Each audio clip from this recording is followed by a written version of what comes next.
What Virginia's current food-to-beverage ratio law states is that restaurants that sell liquor are required to make at least 45% of their overall sales from food. Potential changes to it came close to passing in the last session, and lawmakers on the Small Business Commission expect it to come up again in 2025.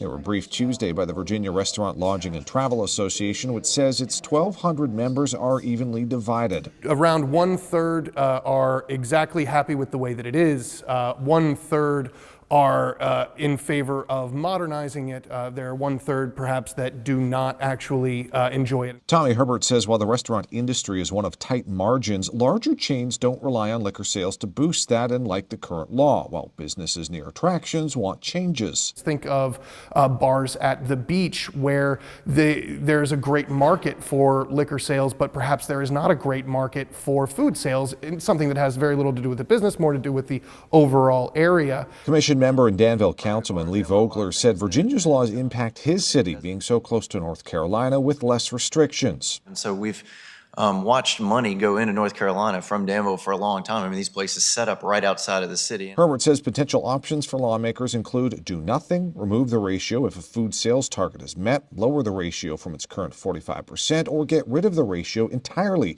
The 2024 legislation that almost passed combined the second and third options, something Big Whiskey Grill owner Mac McCormick supported, saying his higher-end products could cost hundreds of dollars a glass. Potentially really nice restaurants can be put out of business simply because of draconian laws.